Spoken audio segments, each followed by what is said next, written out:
ቃል በገባነው መሰረት ካሳንቺስ ላይ ልቅም ጥንቅቅ አድርገን የገነባነውን ባለ 17 ወለል የአፓርትመንት ህንፃ ለውድ ደንበኞቻችን ማስረከባችን ልዩ ደስታ ይሰማናል። እንኳን ለብርሃነ ትንሣኤው በሰላም አደረሳችሁ። ዛሬ ላይ ደግሞ በዲፕሎማቶቹ መንደር በሆነውና በእንግሊዝ ኤምባሲ አጠገብ እንዲሁም ከአዲሱ ቤተ መንግስትና በቦሌ አየር መንገድ በቅርብ ርቀት ላይ የሚገኙ ዘመናዊ አፓርትመንቶችን ከታላቅ ቅናሽ ጋር በታማኝነት ልናስረክቦ እርሶን እየጠበቅን እንገኛለን። የፋሲካ በዓልን ምክንያት በማድረግ ቀድመው ለሚመዘገቡ 20 ደንበኞቻችን የ30% ቅናሽ ማድረጋችንን ስናበስር በታላቅ ደስታ ነው። በ10% ቅድመ ክፍያ ተዘጋጅተዋል። ደግመው በማያገኙት በዚህ ዕድል አሁኑኑ ይጠቀሙ። እንዳያስቡ 50% የባንክ ብድር ተመቻችቶሎታል። በ200 ሺህ ብር ብቻ አሁኑኑ በ0908 54 34 54 ላይ በመደወል ይመዝገቡ። ስመር ሪል ስቴት ባለሀገር በሀገር። መልካም በዓል። ባለፉት ዓመታት በሀገራችን ባለው የፖለቲካ ግለት ታላላቆችን ጨቅላ ህፃን፣ አዋቂዎችን አላዋቂ፣ ጌታን የሚያውቁ ምንላቸውን ፈጽሞ ዘረኛ መሆናቸውን እየገለጠና እያጋለጠ ቀጥሏል። ታላቁና ሩቆ በከፍታ የተሰቀለው ደረጀ ከበደ ዘረኝነት በተባለ ክፉ በሽታ ተለክፎ ከከፍታው ወርዶ ተፈጥፍጦ አይተናል። ዘማሪ ዶክተር ደረጀ በኢትዮጵያ ቤተክርስቲያን አገልግሎት ውስጥ ያንበሳውን ድርሻም ይይዛል። ዘማሪ ዶክተር ደረጀ በዝማሬ የነካቸው ሐሳቦች በጥልቀት ለመተንተን ራሱን የቻለ መጽሐፍትም ያስፈልጋቸዋል። ደረጀ በቤተክርስቲያን በብዙ ያገለገለ ብዙ ያፈራ የብዙ ትውልድ አባት የኢትዮጵያ ቤተክርስቲያን ባለውለታም ነበር። በሁሉም ክርስቲያኖች የሚወደድና የሚናፈቅ ከመንግስት አዋጅ ከፖለቲካ አርዮተ ዓለም ይልቅ የአምላኩን ሐሳብ በድፍረት ያንጸባረቀ እግዚአብሔር እንጂ ራሱን ያላሳየ ስለ ሀገሩ በመዝሙር የማለደ እውነትን በዝማሬ ያቀረበ ከትውልድ ቀድሞ የተራመደ ትንቢታዊ ዝማሬዎችን የዘመረ ተወዳጅ ሰውም ነበር። ሆኖም ግን ነበር ማለት እጅግ ያማል። ይህ ተወዳጅ ዘማሪ ዝማሬዎቹ ዛሬም ድረስ ስራን የሚሰሩ ሆነው ሳለ በትላንትናው ዕለት በዝማሬዎቹ ላይና በቤተክርስቲያን ላይ የሰጠው ምላሽ ግን እጅግ ልብ ሰባሪ ነው። በዝማሬዎቹ የተጸየፋቸውን ዘረኝነት ማቀንቀን ዋናው መገለጫ ሆኗል። ታዲያ ያለፈው አይብቃ የተባለ ይመስል በትላንትናው ዕለት ያስተላለፈው መልእክት ግን የህዝበ ክርስቲያኑን ልብ የሰበረም ሆኗል። ጉዳዩን በተመለከተ እኛም ዝርዝር መረጃ ይዘናል። በቆይታችሁ ታደምጡታላችሁ። በሌላኛው መረጃችን የዘፋኙ ግልጸኝነትና የነብዩ ስውር ደባ ከቤት ሳይጸዳዱ ጎረቤትን መውቀስ ውጤቱ የትዝብት ድግስ ሆኗል። ለዛሬ አማኝ ትልቁ ፈተናና አደጋ በሐሙስ ቀን የሚለቀቅ ዘፈን ሳይሆን የእግዚአብሔር ቃልን እንደ መጋረጃ ተጠቅሞ የሚፈጸሙ ህዝቡን የሚጋልቡ በትንቢት ስም ሰውን ፈረስ የሚያደርጉ ስውር ደባዎች ናቸው። የቤተክርስቲያን መስራችና ባልራዕይ ነኝ የሚለው ነብይ ሱራፌል ደምሴ ከሰሞኑ ድምጻዊ ቴዲ አፍሮን መናገሩን ተከትሎ የተደበቀው እውነታም ተጋልጧል። ነብዩ የፈጸመው ድብቅና ስውር ደባ ምን ይሆን? የአማኙስ ምላሽ ምን ነበር? የሚሉትን በመረጃችን ይዘናል። በቆይታችሁ ታደምጡታላችሁ። በስተመጨረሻም የእግዚአብሔር ሴት ወንጌላዊት እጸገነት የቤተ መንግስት ጸሎት ኪሳራ ነው፣ ትውልድ ፈርሶ ህንጻ እየተገነባ ነው፣ ተው የሚል የሌለበት ሀገር ኢትዮጵያ ሲኦል ሆናለች። እውነት እንነጋገር፣ የህዝቡና የትውልድ ችግር ፎቅ አይደለም። የተራበሰው መሰረተ ልማት ቢያይ ምን ያደርግለታል? ኢትዮጵያ ለጉብኝት እንኳን ብንመጣ ተዘርፈን ተሰድበን ግማሹ ተገሎ የቀረው ታግቶ ገንዘቡ ተዘርፎ ነው የሚመለሰው። ይህን እንደማስተካከል ህንጻ መገንባት ለሀገር ህዝብ ጥቅም አይሰጥም። ቤተክርስቲያን የኢሉሚናንት መከማቻ ሆናለች፣ ተጠንቀቁ በማለትም እጅግ አስደንጋጭ ሆኖ በኦርቶዶክሳውያኑ ቤተክርስቲያን እንዲሁም በወንጌል አማኞች ቤተክርስቲያን የሚፈጸሙ አሳፋሪ ተግባራቶችን በመግለጽም እውነታውን ተናግራለች። የእግዚአብሔር ሴት ወንጌላዊት እጸገነት ያስተላለፈችው አስደንጋጭና ያልተጠበቀው መልእክቷ ምን ይሆን የሚሉትን በመረጃችን ይዘናል። በቆይታችሁ ከአንደበቷ ታደምጡታላችሁ። እስከ መረጃው ፍጻሜ አብራችሁን ቆዩ።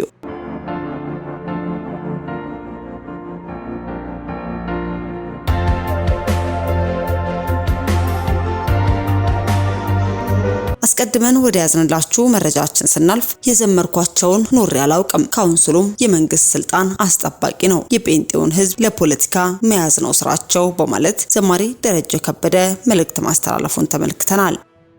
በመዝሙር ብዙ የዘመርኳቸው ነገሮች አሉ፣ አንዱንም ግን ኖሬው አላውቅም። ምንም ደረጀ ትሁት ነው ራሱን ዝቅ ያደርጋል እንድትሉኝ አይደለም፣ እውነቴን ነው። ይሄ ደግሞ የብዙዎች ህይወት ነው። እኔ መናገር የምችለው ስለ ራሴ ብቻ ነው። ካውንስል የሚሉትም የፖለቲካ ሰራተኛ ነው ሲልም መተቸቱን ተመልክተናል። የጴንጤው ህዝብ መያዝ ነው ስራቸው፣ ለወንጌል አማኙም የቆሙ ግለሰቦች አይደሉም ሲልም አለመሆናቸውን አክሎም ተናግሯል።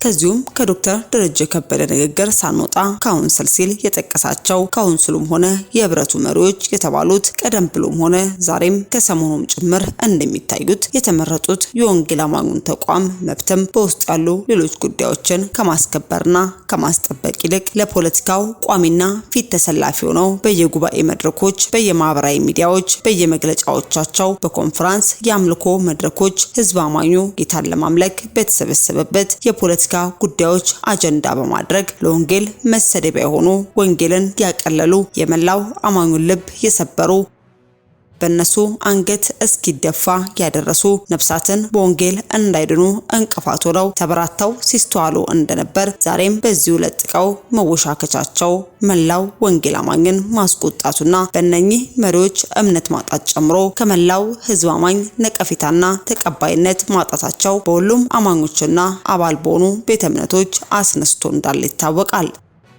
ግለሰቦቹ በተለያዩ ጊዜያት በተለያዩ አካባቢዎች አማኙን ለወንጌል በወጣበት ሲደበደብ፣ ቤተክርስቲያን በእሳት ሲጋዩ፣ ምዕመናን ከቤተሰቦቻቸው ከነጎጇቸው ሲገደሉ፣ ሲቃጠሉ፣ ጴንጤዎች የተመሳሳይ ጾታ ግንኙነት ፈጻሚ አፍቃሪ ናቸው፣ የአዳር ፕሮግራም የሚያደርጉት ለዚህ ዓላማ ነው በአደባባይ እየተባለ እናት አባቶቻችን ወላጆቻችን ጭምር ሲሰደቡ፣ በቤተክርስቲያን ዘይት፣ ሶፍት፣ ውሃ ሲሸጥ ከነጋዴና ሐሰተኛ ነቢያት ጋር ህዝቡን በማስፈራሪያነት እየተጠቀሙ በድርድር ገንዘብ በመቀበል መልሰው አንዳች እርምጃ ይቅርና መጠቀሚያ ሲያደርጉ በቅርቡ እንኳን በወይዘሮ ገነት ብሮድካስት መላው ጴንጤ ማህበረሰብ አገልጋይ ጭምር በሃይማኖቱ እንዲሸማቀቅና እንዲወገር የስም ማጠልሸት ሲደረግ ዝምታ መርጠው መገኘታቸው ይታወቃል።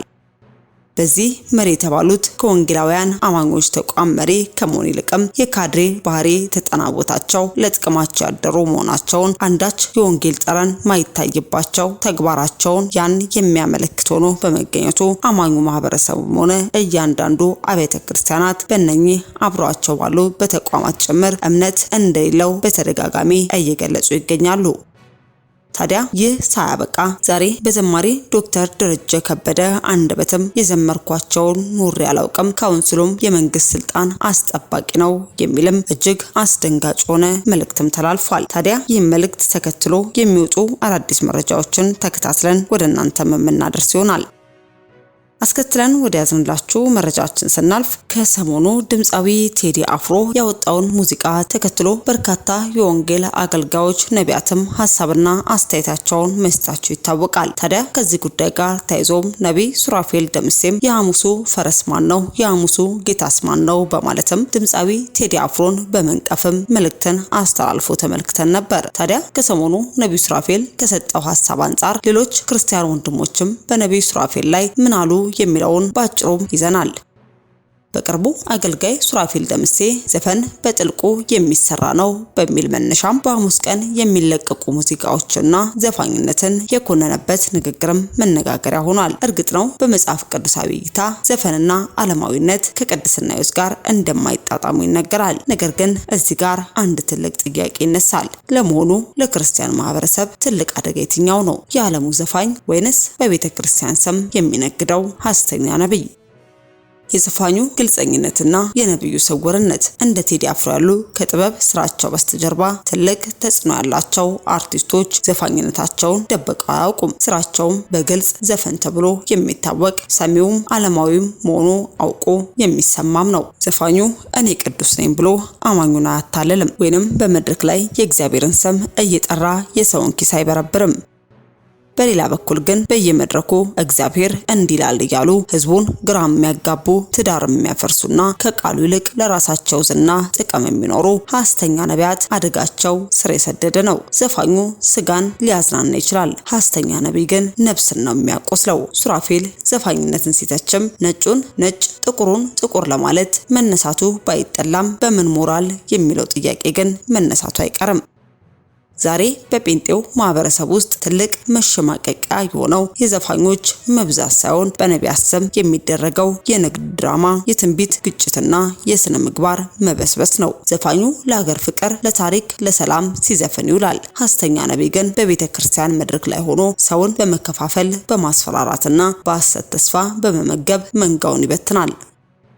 ታዲያ ነቢይ ሱራፌልና መሰል አገልጋዮች ትኩረታቸውን ወደ ውስጥ መልሰው በወንጌል ስም የሚነገሩትን ራሳቸውና ጓደኞቻቸውን ለምንስ አይገስጹም? ከቤት ሳይጸዱ ጎረቤትን መውቀስ ውጤቱ የትዝብት ድግስ ብቻ ይሆናል። ትልቅ አደጋም የጋረጠም ነው። ለዛሬው አማኝ ትልቁ አደጋ ቴዲ አፍሮ ሐሙስ ቀን ዘፈን መልቀቁ አይደለም። ትልቁ አደጋ የእግዚአብሔርን ቃል እንደ መጋረጃ ተጠቅሞ ህዝቡን የሚጋለቡ በትንቢት ስም ሰውን ፈረስ የሚያደርጉ ስውር አሰራሮች ናቸው። ዘፈን ኃጢአት መሆኑን መናገር አንድ ነገር ነው። ነገር ግን ከዘፈኑ በከፋ መልኩ ቤተክርስቲያንን እያረከሱ ያሉት የውስጥ ነቀሶችን ችላ ማለት ግን ለትውልዱ ግዴለሽ መሆን ነው። እውነትን የሚናገር ዘፋኝም ግፍን ከሚደግፍ ሰባኪም ይበልጣል። ዘፈን ኃጢአት ነው የሚል ሰው ከዘፈን የከፋውን የሰው ልጅ መከራ፣ ግፍንና በደል ዝም ብሎ የሚመለከት ወይንም ደግሞ የሚደግፍ ከሆነ እሱ ለሆዱ ያደረ ምንደኛ እንጂ በፍጹም እውነተኛ የክርስቶስ አገልጋይ ሊሆን አይችልም። አንተ የህይወት ቃል ሆነውን ወንጌል ይዘህ ምን ሰራህበት? አጣመህ ጥላቻን፣ ዘረኝነትን እየሰበክ ግፈኞችን፣ አምባገነኖችን እየደገፍክ ቢዝነስ እየሰራህበት እየነገድክበት ነው። የምትንቀው ኃጢአተኛ ነው፣ ዓለማዊ ነው የምትለው ይህ ሰው ግን በዘፈን ታሪክ አወሳሰብ ፍቅር፣ አንድነትን ሰበከ፣ ግፍና በደልን ተቃወመ። ሌላ ምን ሲሰራበት ተመለከትክ? አንተ ክርስቶስን ይዣለሁ ብለህ በወንጌል ያልተቃወምከው ጭራሽ ጠባቂውን ክለትን ግፍና በደል እሱ እውነትን ይዞ በዘፈን ተጋፈጠው። አንተ የክርስቶስን አደራ በልተ ለምድራዊ ገዢዎች እያሸረገድክ ሺህ ዓመት ንገሱ ስትል ይሰው ግን ለቆመለት ዓላማ በመታመን የታሰረ የተንገላታ ጥቅሙን መብቱን የተነጠቀና ብዙ ዋጋ የከፈለ ሰውም ነው። አንተ ጳጳስ፣ ሐዋርያ፣ ነብይ፣ መምህር ተብለ ምን ዋጋ ከፍለካል? ከምትንቀው ኃጢአተኛ ዓለማዊ ከምትለው ከአንድ ዘፋኝ ያነሰ ጽድቅና ምግባር ይዘ ትመጻደቃለ። ባዶ ስብከት ከሚሰብክ ሐዋርያ ይልቅም ለድሆች ድምጽ የሚሆን ዋጋ የሚከፍል ዘፋኝ ለህዝቡ ቅርብም ነው። አንተ በሙያ በስብከት በመዝሙር በአገልግሎት ያላሳመንከውን ያልነካኸውን ያልደረስክለትን ህዝብ እሱ በሙያው ወይንም ደግሞ በዘፈኑ ማረከው፣ አሳመነው፣ ልቡን ነካው፣ አስለቀሰው። አሁን ላይ ህዝቡ ከረኛው ይልቅ ዘፋኙ ለምን ተስፋ አደረገ? ካንተ ስብከት ይልቅ ለምን በዘፈን መጽናናትን መረጠ? ከመዝሙር ይልቅ እንዴት ዘፈን ከፍቶ እየሰማ ለቀሰ? ወንጌል ስለ ፍቅር ብቻ አይሰብክም፣ ስለ ፍትህም ይሰብካል። ለሰው ፊት አያደላም፣ ከተገፉት ከተጨቆኑት ጎንም ይቆማል፣ ለድሃውም ይፈርዳል። አንተ ግን መርጦ አልቃሽ ነህ። ድሃው ላይ ዘፋኙ ላይ ተበረታለህ እንጂ መስዋዕትነት የሚጠይቅ ዋጋ የሚከፍለውን የሄሮድስ ግፍና በደል ላይ ግን ዲዳም ነክ። ይህ ሰው ዘፈን አወጣ በተባለ ቁጥር ዘፈን ኃጢአት ነው የሚል አጀንዳ ይዘው እዚህ ሰው ላይ የሚዘምቱ ሰዎች እውነት ዘፈንን ጠልተውና ዘፈንን ተጸይፈው ይሆን? እነዚህ ሰዎች የዘፈን ኃጢአት ገዷቸው እንዳይመስሏችሁ የሚደግፉት የጥቅም ተጋሮች የሆኑበት ስርዓተ መንግስት የሚያስከፍለውን የሄሮድስ ግፍና በደል ላይ ግን ዲዳም ነክ። ታዲያ ድምጻዊ ቴዲ አፍሮ ከሰሞኑ የለቀቀውን የዘፈን አልበም ተከትሎ ነቢይ ሱራፌል ደምሴ የሰጠው ምላሽም እንዲህ ባለ መልኩ በአማኞች ዘንድ ከፍተኛ ቁጣንም አስነስቷል። ከዚሁ ከቴዲ አፍሮ የሙዚቃ አልበም ሳንወጣ አንድ ወንድምም በማህበራዊ ትስስር ገጽ ላይ እንዲህ ሲል መልእክቱን አድርሶናል። በተደጋጋሚ ጊዜ እየጠየቃችሁኝ ምን ነው በአዝማሪ ቴዎድሮስ ካሳሁን ወይንም ቴዲ አፍሮ ጉዳይ ምን ትላለክ ስለ አዲሱ ዘፈን ብላችሁ በተደጋጋሚ ለጠየቃችሁኝ አጭርና ጥቂት ነገር ልበላችሁ። አንደኛ ማወቅ ያለባችሁ ጉዳይ ዘፈንን በተመለከተ ከዓመታት በፊት ስለ ቴዲ አፍሮና ሌሎችን ያካተተ መልእክት አካፍዬም ነበር። ሁለተኛ እንደሰማሁት ከ9 ዓመት በኋላ ዘፈን እንዳወጣና በእቅድ ተይዞ ሚያዝያ 8 2018 በ8 ሰዓት በዩቲዩብ ቻናል ላይ ለቆ ለኢትዮጵያ እንዳደረሰ ሰምቻለሁ። ማወቅ ያለባችሁ ጉዳይ እኔ በክርስቶስ ኢየሱስ በማመን ዳግም የተወለድኩና አዲስ ፍጥረት በመሆኔ ስለ ዘፈን ሐሳብ መስጠትም ሆነ መስማት አልችልም። ስለ ሀገር፣ ስለ ብሔር፣ ስለ ሰማዕታት፣ ስለ ታሪክ ሰሪ ሰዎች፣ ስለ ሀዘን፣ ብቻ ስለ ማንኛውም ጉዳይ ቢዘፈን ዘፈን ነው። አታቆለጳጵሱት። የመጥምቁን ዮሐንስ አንገት ያስቆረጠ የነሲድራቅ ሚሳቅና አብድናጎምን እሳት ውስጥ ያስጣለ ለጨለማው ዓለም የሚቀርብ መስዋዕት ስለሆነ እኔ ትላንትም ዛሬም ነገም ሁልጊዜም እቃወመዋለሁ። ሶስተኛ ብዙ ከተመለከትኩትና ከሰማሁት አንዱ በክርስቶስ አምናለሁ የሚሉ ብቻ ነገር ግን ዳግም ያልተወለዱ ጴንጤ ተብለው የሚጠሩ ነገር ግን ከክርስቶስ ወገን ያልሆኑ በየሶሻል ሚዲያው ላይ ጥቅስና መዝሙር እያደረጉ ሲከጀላቸውም ስብከቶቻቸው እያደረጉ የኛ ወገን ለመምሰል የሚያስመስሉ ስመ ክርስቲያኖች በወንጌል አማኝ ስም የተደበቁ የቤተ ክርስቲያን ርዝራዦችና መናፍቃን የኛ ወገን ስላልሆኑ ዘፈን መስማታቸውና በቴዲ አፍሮም ሆነ ለሌሎች ዘፋኞች አድናቆት ድጋፍ እያደረጉ ተባባሪ ሆኑ ዘፋኞችና በስመ ዘማሪ ስም በየመድረኩ ውሉ ያልታወቀ በየአዳራሹ የሚያስጨፍሩ ሁሉ የኛ ወገን አይደሉም። ስለዚህ በእግዚአብሔር መንግስት ውስጥ የሌሉ ስለሆኑ ብዙ ግራ አትጋቡ።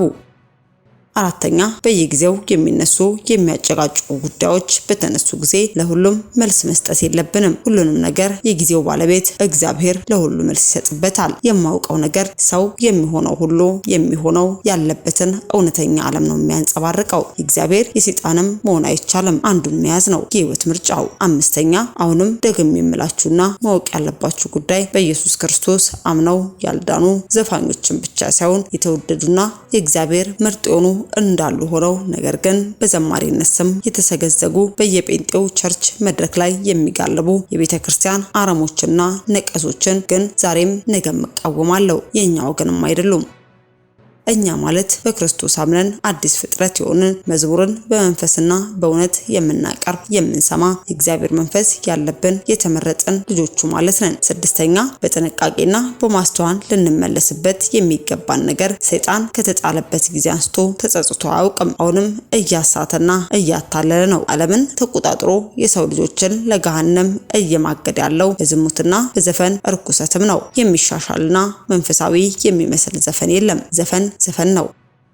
ዘፈን የምትወዱና የምትሰሙ መንገዱን ጨርቅ ያደርግላችሁ። ንስሐ በመግባት በኢየሱስ ክርስቶስ በማመን ከዘላለም ፍርድ ሞት አምልጡ። የመዳን ሰዓት አሁን ነው። ከእያንዳንዱ ዘፈንና ዘፋኝ ጀርባ የቆመ አጋንንት አለ። መስዋዕቱም ለዲያብሎስም ነው። እግዚአብሔር የምትወዱና የምትታዘዙ ግን በእውነትና በመንፈስ አሁንም መንፈሳችሁን በማፍሰስና ልባችሁን በመስበር እግዚአብሔርን አመስግኑ። ለእርሱ ብቻ ለዘላለም በሰማይም ቢሆን በምድርም ከምድርም በታች አምልኮና ስግደት ይሁንለት። እኛም እንደ ሚዲያችን ይህንን መልእክት እየተጋራን ወደ እናንተ ማስተላለፍን ወደድን። በስተመጨረሻ ወደ ያዝንላችሁ መረጃችን ስናልፍ እውነትን በድፍረት ተሞልታ ስትናገር የምናደምጣት በማህበራዊ ትስስር ገጽ ላይ መልእክቷን በተደጋጋሚ የምታስተላልፈው የእግዚአብሔር ሴት ወንጌላዊት እጸገነት ዛሬም ለኢትዮጵያ ኦርቶዶክስ ተዋሕዶ ቤተክርስቲያን እንዲሁም ለወንጌል አማኞች ቤተክርስቲያን ያላትን ቁጣ ያዘለ መልእክቷን አስተላልፋለች። ቤተክርስቲያን የኢሉሚናንት መሰግሰጊያ ሆናለች። ትውልድ እየጠፋ ፎቅ ይገነባል። ለራበው ሰው ፎቅ መገንባት ጥቅሙስ ምንድነው? በማለትም በአስቸኳይ ሊደመጥ እየተገባ መልእክቷንም አጋርታለች። እግዚአብሔር ሴት ወንጌላዊት እጸገነት ያስተላለፈችው ሙሉ መልእክት ምን ይሆን የሚሉትን ከአንደበቷ እንድታደምጡ ጋበዝን። እግዚአብሔር ይባረክ ወገኖቼ። ዛሬም ደግሞ እግዚአብሔር በሰጠኝ መልእክት ወደ እናንተ መጥቻለሁ። ኢትዮጵያውያን ኤርትራውያን እንዴት ናችሁ? እንዴት ከረማችሁ? እታችሁ ወንጌላዊት እጸገነት ነኝ። እንደ ሁሌው እንግዲህ ከእናንተ አንድ ነገር ፈልጋለሁ። መልእክቱ ለብዙዎች እንዲደርስ ሼር እና ሰብስክራይብ እንድታረጉልኝ በጌታ ፍቅር ጠይቃችኋለሁ። አጭር ጸሎት ላርግና ወደ መልእክቴ እገባለሁ። እግዚአብሔር አባት ሆይ እናመሰግንሃለን። ክብር ላንተ ይሁን። ጌታ ሆይ ይህን ጊዜ ሰዓት ስለሰጠን እናመሰግንሃለን። እየሆነ ያለው ነገርም ጌታ እግዚአብሔር አባት ሆይ በአንተ ቁጥጥር ውስጥ ስላለ እግዚአብሔር ሆይ አንተ ስለማያልቅብህ ስለማይረፍድብህ ታላቅ አምላክ ስለሆንክ እናመሰግንሃለን። ክብሩን አንተ ውሰድ። ስለሰጠኝ እድል አመሰግንሃለሁ። የሰሚዎች ጆሮም ይከፈት። መንፈስ ቅዱስ አግዘኝ። በምትወደው ልጅ በጌታችን በመድኃኒታችን በኢየሱስ ክርስቶስ ስም ጊዜና ሰዓቱን ላንተ አሳልፌ እሰጣለሁ። እንዴት ሆኖ ነው ወንጌል በዘፈን የሚሸፈነው? እንዴት ሆኖ ነው የክርስቶስ ኢየሱስ ኃይል በእንደዚህ በዓለም ግርግር የሚሸፈነው? እንዴት ሆኖ ነው? ዘፈን እንዴት ወንጌልን ሸፈነ? ይሄ ለክርስቲያኖች ያለኝ ጥያቄ ነው። የእግዚአብሔር ኃይል እንዴት በእኛ ዘመን ተዋጠ? የቤተ ክርስቲያን የውርደትና የውድቀት ዘመን ቢኖር ይሄ ነው። ክርስቲያን ሆኖ አንገት የማይደፋ ክርስቲያን ሆኖ የማይበሳጭ በዚህ ጉዳይ መንፈሱ የማይቆጣ በልህ የማይነሳ ካለ ክርስቲያን አይደለም። ዛሬውኑ ወንጌል ይዤ ልውጣ ብሎ ያስጨክናል። ይሄ ጊዜ አሁን የሆነው ነገር የእግዚአብሔር ቃል ኃይል አለው። ለኢትዮጵያ መፍትሄው ወንጌል እንጂ ዘፈን አይደለም። ወንድማችን እንዳልክን ምን ነካው ላለው በዚህ ጉዳይ ላይ እንዳልክ ወንድሜ ምን ነካ ላለው በዚህ አስተያየት ለመሰላችሁ እኛ የሰው ስም እየጠራን አንከራከርም። ለሰው በእግዚአብሔር ቃል እንሞግታለን። ልክ ባለፈው ጊዜ አሁን ለወንድማችን ነጻነት የሞተ ጊዜ እንዳልክ ከቃሉ ጋር አያይዞ አንድ አስተያየት ሰጥቶ በጣም ተነቅፎ ነበር። ወንጌል ሳትድኑ አትሙቱ በሚል ጌታን ሳታገኙ አትሙቱ በሚል አሁንም መንፈሳዊ የሆነ የእግዚአብሔር ቃል የሆነ ለየት ያለ ክርስቶስን የሚያጎላ መፍትሄ ሊያመጣ ቢችል ይዘህ ትወጣለህ እንጂ መሪ አንድ ሰው ደግፈ እሱ እንዲህ ነው ይሄ ከኛ አይጠበቅም። እኛ እይታችን ሰማያዊ ነው። ከእውነት ጋር እንቆማለን። አዎ የተናገርከው ነገር ትክክል ሊሆን ይችላል። አዎ ነገር ግን የሰው ስም እያነሳን የመሪ ስም እያነሳን እሱ እንዲህ ነው፣ እሱ ጥሩ ነው፣ እሱ ይሄን ገንብቷል፣ ያኛውን አስተካክሏል፣ አልደራደርም በሱ ኖ ዌልካም ናስቲ እናውራ። አብይ አህመድ አሊ ስልጣን ላይ ከመጣ በኋላ በሱ ስልጣን ላይ መምጣት ምክንያት በርካታ የውጭ ሀገር ተቃዋሚዎች መጡ። በሰላም ሀገር ላይ ኑሩ ተባሉ። እድሉን አልተቀበሉ። እኔና አብይ ነን ሁለት መንግስት ነን ሲሉ ግርማ የሌለው ሞገሳቸውን ገፎ በሸሚዝና በከራባት አረጋቸው። ይሁን ደብድ በየሚዲያው ሲናከሱት ያለ ቀለው እንደ ሶቪየት ህብረት ፈልቶ የቀዘቀዙ ሽማግሌዎች ሀገሪቱን መጫወቻ አያረጓትም ሽግግር መንግስት እያሉ የኢህአፓይር ዝራዥ በትውልድ አይጫወትም ብለው ዳራ ሲዟቸው ቁጭ አድርጎ ማንነታቸውን የኢትዮጵያ ህዝብ እስኪያውቅላቸው ድረስ እርቃናቸውን አስቀርቷል። አብይ አህመድ አሊ እኮ በግጥም ሊወርድ የሚፈራ ማለት ነው። ሰውየው ኢትዮጵያ ሰው ሁሉ ሊያየው የሚችለውን ነው የተናገርከው። እኛ የሰው ምስክሮች አይደለንም የክርስቶስ እንጂ። በዚህ አልስማማም ወንድም አለ አልስማማም። እኔ የተናገርከው ትክክል ሊሆን ይችላል። መሪያችን የሰራው ነገር መልካም ነገሮች የሚታየው ትክክል ሊሆን ይችላል። ነገር ግን አንደኛ መፍትሄ አያመጣም የተናገርከው ነገር፣ ሁለተኛ የኛ ስራ ክርስቶስን ማጉላት እንጂ መሪ ማጉላት አይደለም። በጣም ወንጌል አልሰበክም። ወደ መፍትሄ የሚያመጣ ነገር አልተናገርክም። የዘርዘርካቸው ነገሮች ለኢየሱስ ክርስቶስ ምስክርነት አይደለም። እኔ የሆነ ነገር ይዛችሁ ትወጣላችሁ ብዬ አሁን ልክ እንደ ነብይ ሱራፌል ጥሩ ነገር ይዞ ወጣ። ከቃሉ ጋር አያይዘው ኖ አለ። እኔም ደግሞ ንጉሳችን ኢየሱስ ክርስቶስ ብቻ ነው፣ ዘፋኝ ንጉስ ሊሆን አይችልም ኖ አልኩኝ። ወንድማችን እንዳልክ ኖ የማይታየውን ነገር እንጂ ከሰማይ መልእክት አምጥተህ ትውልድን ሊያረጋጋ የሚችል የሰው ጆሮ ያልሰማው የሰው አይን ያላየው እጅ ያልነካውን መልእክት አምጣ እንጂ ወንድም አለ። ኦርቶዶክሳውያን እንደ አምላክ ለቴዲ አፍሮ ታቦት እንደምትቀርጽለት አትጠራጠሩ። በቅዳሴ መሃል ስሙ መጠራቱ እንደሚዘመርለት አትጠራጠሩ። ለዚህ ደግሞ ማሳያው ምንድነው ካላችሁ ሌላ ማያይዘው ቪዲዮ የእግረኛው ሚዲያን ታውቁታላችሁ። እኔ በጣም የማይመቸኝ ነገር የእግረኛው ሚዲያ ሰውዬ ደንበኛ የወንጌል አማኞች ተቃራኒ ነው። በጣም ነው የሚያጣጥለን፣ በጣም ነው ሊያዋርደን የሚፈልገው። ምን ልታረጉ ነው ኢንተርቪው ከሱ ጋር የምትቀመጡት? አልገባኝም። ስለዚህ አሁን የእግረኛው ሚዲያ ሰውዬ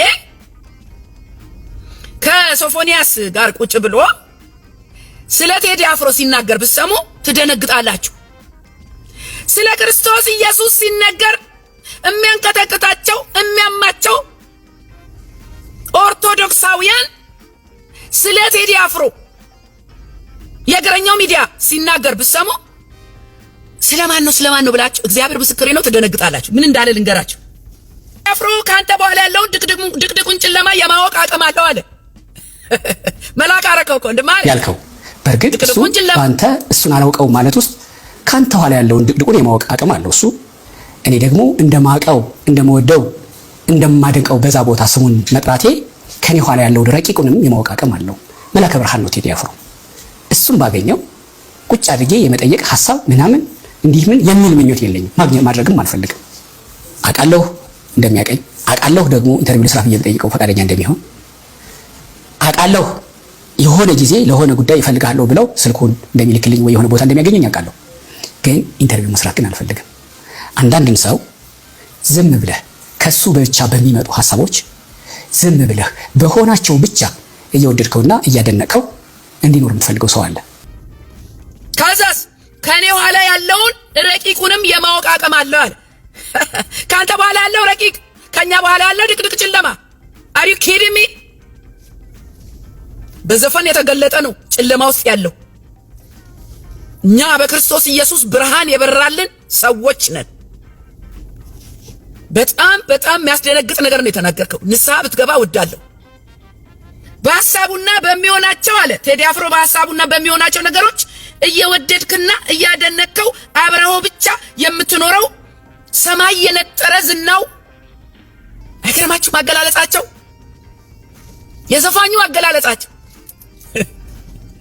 አዳኙ ስላንተ በመስቀል ላይ የሞተው ኢየሱስ ክርስቶስ አንድ ቃል ተናገር ብትባል አፍህ ይተሳሰራል።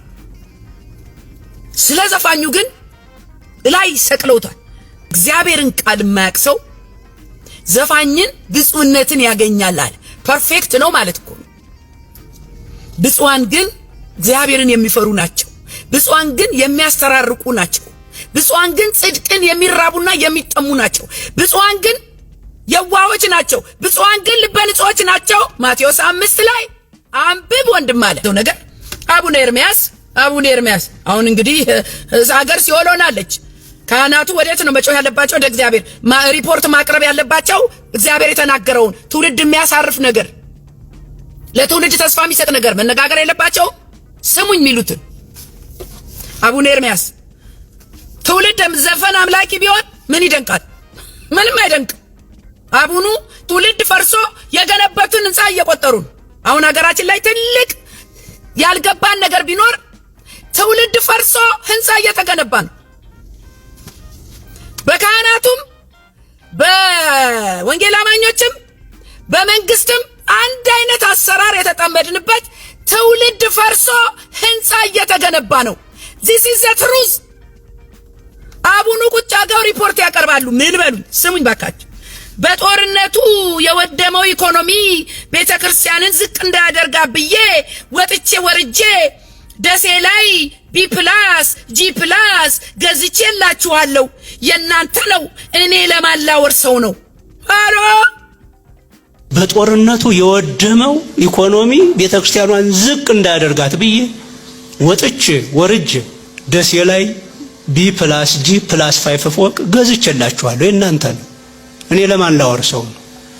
ከዚህ ህዝብ ሰብስቤ አይደለም 120 ሚሊዮን ብር ያን ህንፃ የገዛሁት፣ ከናንተ ሰብስቤ አይደለም። አሁን ከ100 ሚሊዮን ብር በላይ ወጪ ያደረግንበት ጂ+7 ፎቅ ወልዲያ ላይ እየገነባው ነው። ስትራክቸሩን ጨርሰናል። ለኔ አይደለም ለናንተ ነው። ከላይ እስከ ታች በህንፃ ግንባታ ተጠምደዋል። ትውልድ ግን ተርቧል። ትውልድ ግን ፈርሷል። ትውልድ ግን እርስ በርስ በአይነ ቁራኛ የሚታይ የሚገዳደል ሆኗል። ተው ሚል በሌለበት ሀገር ይሄ አቡኑ ቁጭ ብለው ህንፃቸውን እያሳዩ ያስቆጥራሉ። ጂ+120 ሚሊዮን ደሞ ሚሉት ደሞ አሜሪካን ሀገር ለምኜ ባመጣሁት ይላል። ከኛ ለምነው ወስደው ህንፃ ስሩ ነው ያልኖት። ትውልድን ከእግዚአብሔር ጋር አቀራርቡ ነው። ወደ ንስሐ ጥሩ ነው። ፍቅር ስበኩ ነው። ኢኮኖሚ የሚወድቀው እኮ ለዓለም ነው፣ ለቤተ ክርስቲያን አይደለም። ኢኮኖሚ ሲወድቅ በጦርነቱ ኢኮኖሚ ሲወድቅ ቤተ ክርስቲያን እንዳትጎዳ ብዬ ምን አገባት? ቤተ ክርስቲያን የዓለም ኢኮኖሚ ቢወድቅ የቤተ ክርስቲያን ኢኮኖሚ እኮ ኢየሱስ ክርስቶስ ይባላል። እናንተ ትውልድ ነው አሉ። እውነት አሁን የትውልዱና የህዝቡ ችግር ፎቅ ነው እንዴ? ፎቅ ነው?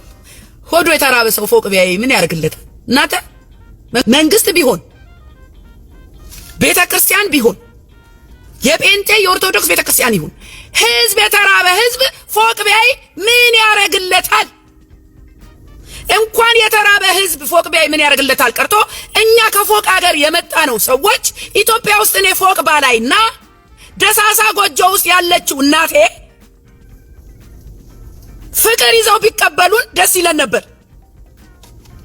ኢትዮጵያ ውስጥ ግን አገር አለኝ ብላችሁ ለቫኬሽን እንኳን ስትመጡ ኢትዮጵያ ውስጥ ተዘርፋችሁ፣ ተዋርዳችሁ፣ ተሰርቃችሁ ግማሹም ተገሎ ነው በዛው የሚቀረው?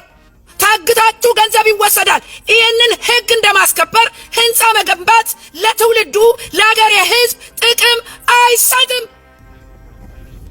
ያማረ ፎቅ ብትሰራ ምን ዋጋ አለው? ይህ ትውልድ እኮ የቀደሙትን ያማሩ የቤተ ክርስቲያን ህንፃዎች ወደ ናይት ክለብ እየቀየረ ነው፣ ወደ ሆቴል እየቀየረ ነው። አሁን አሜሪካን ሀገርም እንደሚታየው ማለት ነው።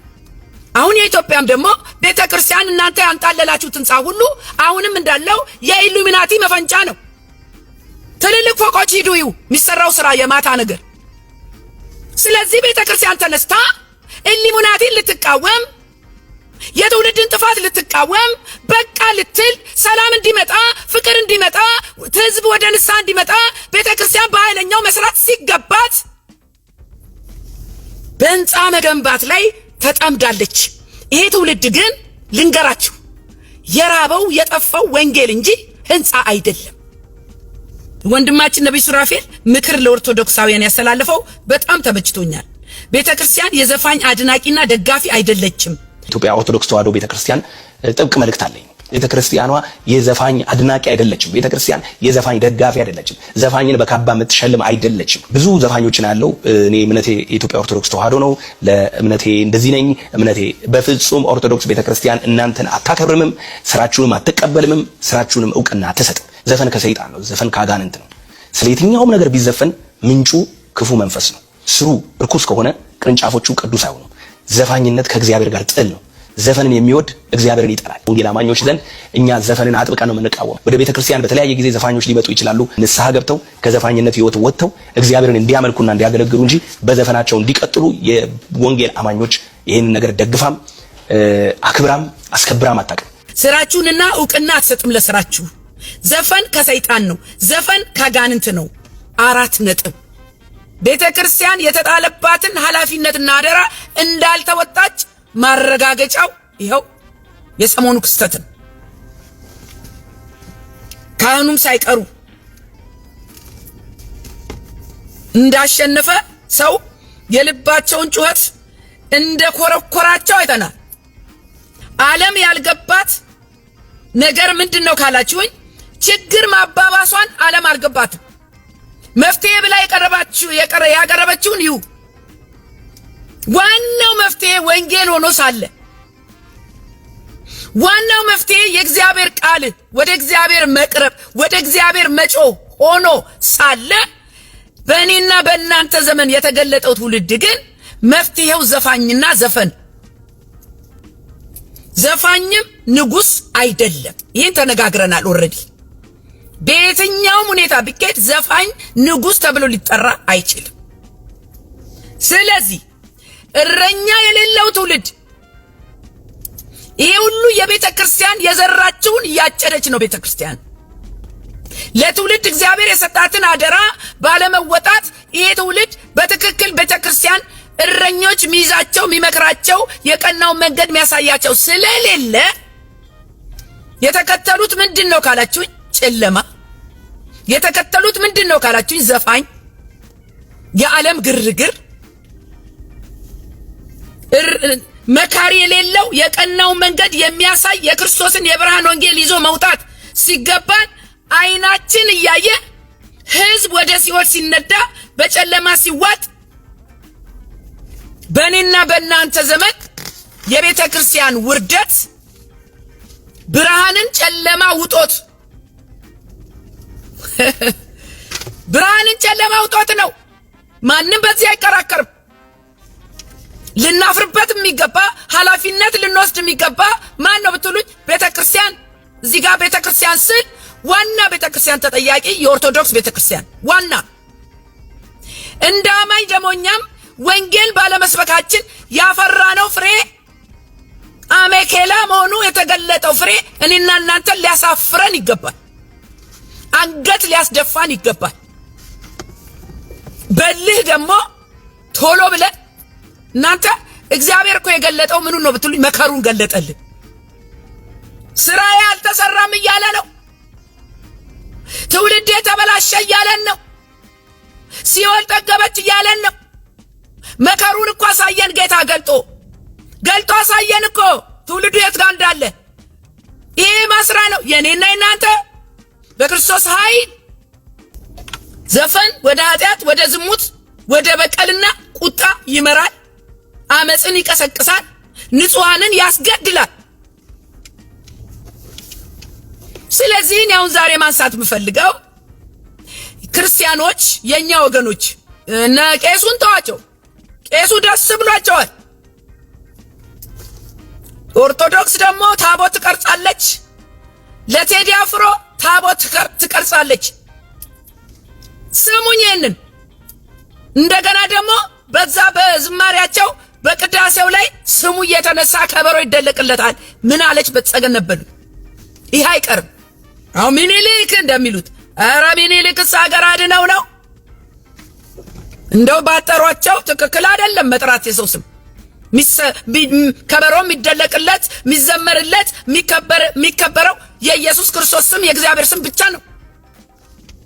የሚኒልክ ይጠራ አይደለም። አሁን ደግሞ የባሰ መጣ። ስለዚህ በእኔና በእናንተ ዘመን የተገለጠው ይሄ ነው። እግዚአብሔር ይህን ሕዝብ አይኑን ይግለጥ።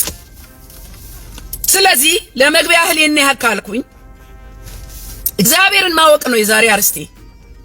ብዙ ሰዎች እግዚአብሔርን የሚያውቁት ይመስላቸዋል፣ ነገር ግን አያውቁትም። እግዚአብሔርን ማወቅ ራሱ እግዚአብሔር ሲገልጥልህ ብቻ ነው። ማለት ስማኝ፣ እግዚአብሔር ካልገለጠልህ እግዚአብሔርን ማወቅ አትችልም። እግዚአብሔር ደግሞ እንዴት ነው የሚገልጥልን ካልን በመንፈስ ቅዱስ ነው። ለምሳሌ መጽሐፍ ቅዱስ ክርስቶስ ኢየሱስን ያላወቀ ሰው መንፈስ ቅዱስ ውስጡ የሌለ ሰው በክርስቶስ ኢየሱስ አምኖ ድኖ መንፈስ ቅዱስ ያልተቀበለ ሰው ሲያነበውና እኛ ስናነበው አንድ አይደለም። በክርስቶስ ኢየሱስ ካላመንክ መጽሐፍ ቅዱስ ስታነብ ፊደል ነው አሉ ከዘፍጥረት እስከ ራእይ አርገው እየበሉት ግን ፊደል ነው። መረዳት የለም። የእግዚአብሔር ሐሳብ ሊገለጥልህ አይችልም ያለ መንፈስ ቅዱስ። የምናውቀው እርሱ በገለጠልን መጠን ነው እንጂ እኛ በፈለግነው መጠን አይደለም። እግዚአብሔር እኮ ዕውቀቱን ቀስ እያለ አይምሯችን ሊሸከመው የሚችል በተዘጋጀንበት መጠን በተጠማነው መጠን ነው የሚለቅልን። ካልተጠማህ እኮ አጠጣም ወንድም ማለት የተጠማችሁ ነው ወደ እኔ ኑ የሚለው። ሳይርብህ አትበላም አይደል? የእግዚአብሔርን ነገርም ሳንራብ እግዚአብሔር በግድ እንካ ጉረስ ብሎ አያበላን። መጠማትሽን ያህል እህቴ ከተጠማሽ ያረካሻል፣ ከጠየቅሽው ይመልስልሻል። አለበለዚያ እግዚአብሔር አስገድዶ አይግተንም።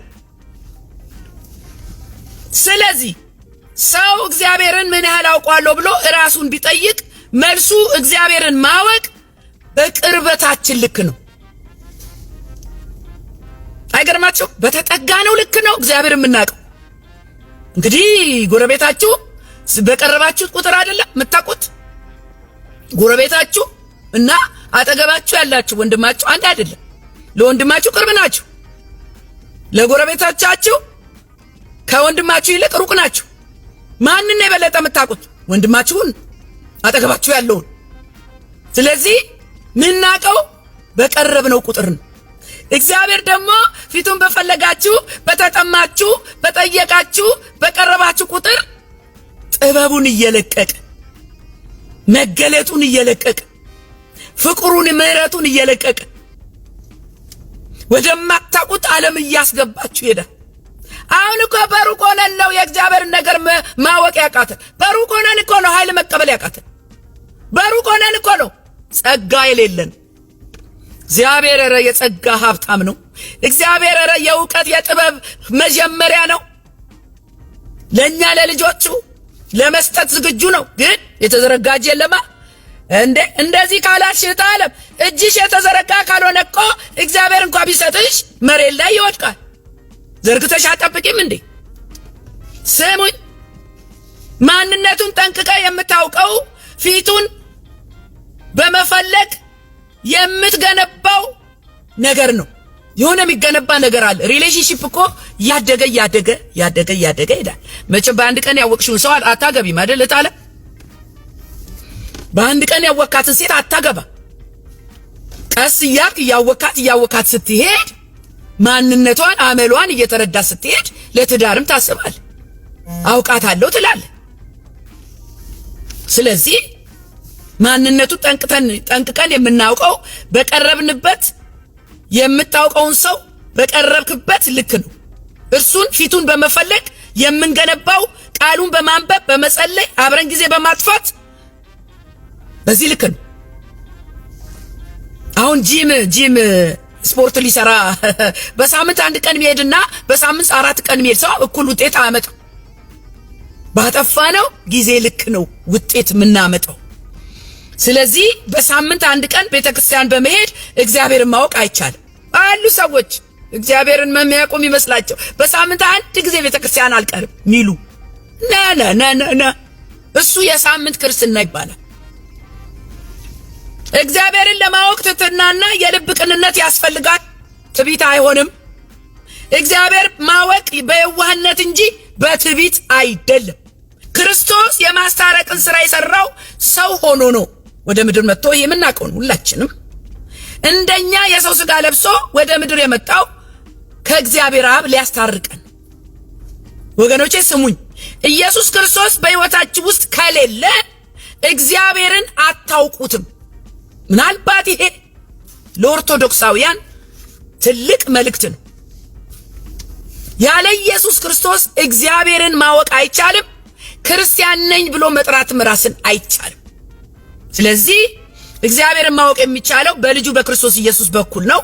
ልጁ ያለው ሕይወት አለው ብቻ ሳይሆን ልጁን የሚያውቅ እግዚአብሔርን ያውቃል። ኢየሱስ ጌታ ነው። እናንተ እንደዚህ አይነት ዕውቀት የገለጠልን ጌታ ስሙ ይባረክ፣ ስሙ ይባረክ። ዓለማውያን አያውቁትም።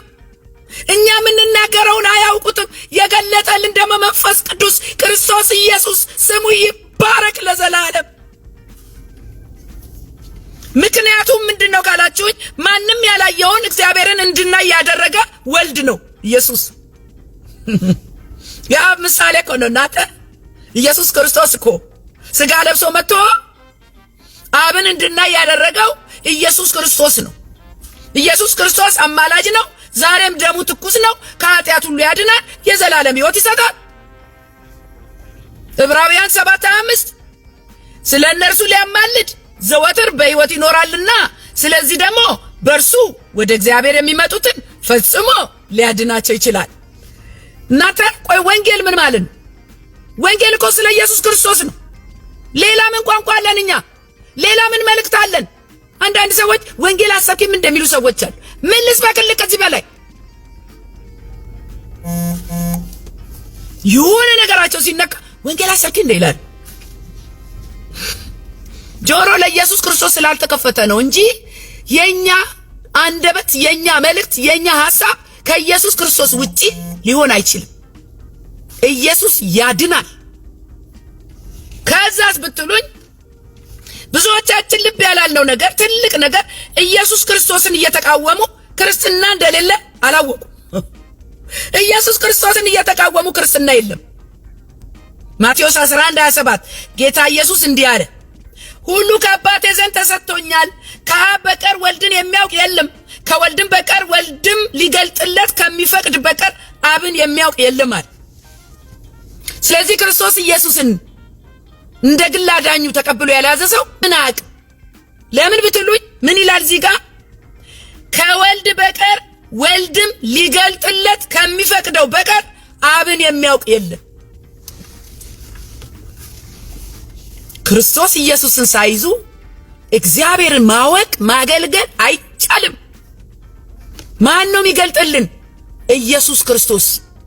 በሱ ፈቃድ እሱ በገለጠልን ልክ ነው እግዚአብሔር አባታችንን ማወቅ የምንችለው። ይሄ ደግሞ ኃላፊነት የተሰጠው መካከለኛው ኢየሱስ ክርስቶስ ይባላል። ስለዚህ እሱ ወገኖች እግዚአብሔርን የማወቃችንና የመረዳታችን ልክ ወልድ ሲገልጥልን ነው። በሚፈቅድልን ልክ ነው አብን የምናውቀው። እርሱ መንገድና እውነት ሕይወትም እንደሆነ በእርሱ በቀር ወደ አብ የሚመጣ እንደሌለ እናውቃለን። ኢየሱስን ሳያውቁ እግዚአብሔር ወልድን ሳያውቁ አብን ማወቅ የለም። ወልድን ያየ አብን አይቷል። ሃሌሉያ! ወልድን ያየ አብን አይቷል። ከዛስ እኔን ያየ አብን አይቷል እንዳለ በሕይወታችን ትልቅ ስፍራ ያለው የክርስትናችን መሰረት ጅማሬና ፍጻሜ ኢየሱስ ክርስቶስ ይባላል። በዮሐንስ 1:18 መቼም ቢሆን እግዚአብሔርን ያየው አንድስ እንኳ የለም፣ በአባቱ ቅፍ ያለው አንድ ልጁ እርሱ ተረከው ይላል። ስለዚህ ዛሬ መልእክቴ ዋናው ክርስትና ያለ ኢየሱስ ባዶ ነው። ሁሉ ከአባቱ ዘንድ ስልጣን የተሰጠው የአባቱ ምሳሌ የሆነ የእግዚአብሔር አንድያ ልጅ ኢየሱስ ክርስቶስ ብቻ ነው። ኢየሱስ ክርስቶስን የሚክድ እግዚአብሔርን የካደ ነው። በኢየሱስ ክርስቶስ የሚታመን ደግሞ እግዚአብሔር አለው።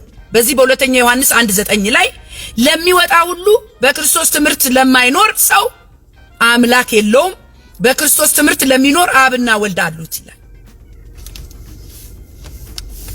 ግን ጥልቀት ነው ወንድም አለ። ያለ ክርስቶስ ኢየሱስ ሙላት የለም፣ ፍጹምነት የለም፣ መዳን የለም፣ አብን ማወቅ የለም። ስሙኝ፣ እግዚአብሔርን በራሳችን ጥረትና እውቀት ልንረዳው አንችልም፣ እሱ ራሱን በክርስቶስ ኢየሱስ በኩል ካልገለጠልን በቀር።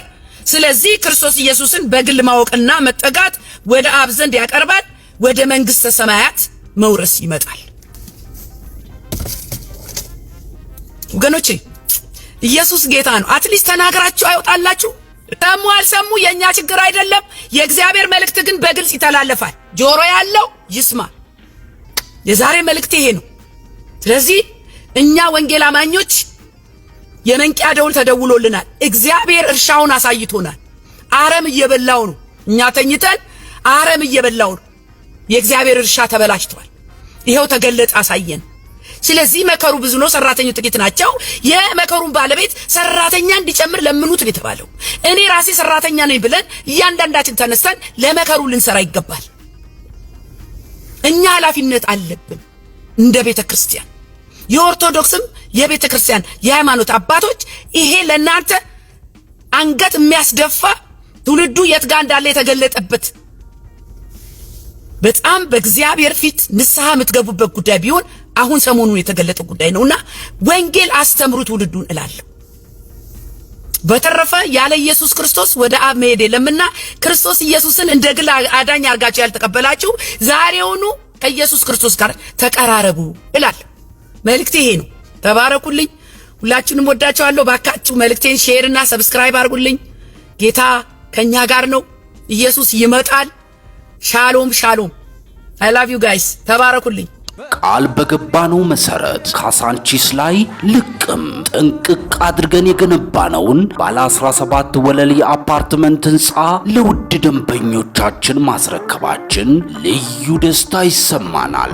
እንኳን ለብርሃነ ትንሣኤው በሰላም አደረሳችሁ። ዛሬ ላይ ደግሞ በዲፕሎማቶቹ መንደር በሆነውና በእንግሊዝ ኤምባሲ አጠገብ እንዲሁም ከአዲሱ ቤተ መንግስትና በቦሌ አየር መንገድ በቅርብ ርቀት ላይ የሚገኙ ዘመናዊ አፓርትመንቶችን ከታላቅ ቅናሽ ጋር በታማኝነት ልናስረክቦ እርሶን እየጠበቅን እንገኛለን። የፋሲካ በዓልን ምክንያት በማድረግ ቀድመው ለሚመዘገቡ 20 ደንበኞቻችን የ30% ቅናሽ ማድረጋችንን ስናበስር በታላቅ ደስታ ነው። በ10% ቅድመ ክፍያ ተዘጋጅተዋል። ደግመው በማያገኙት በዚህ ዕድል አሁኑኑ ይጠቀሙ። እንዳያስቡ 50% የባንክ ብድር ተመቻችቶሎታል። በ200 ሺህ ብር ብቻ አሁኑኑ በ0908 54 34 54 ላይ በመደወል ይመዝገቡ።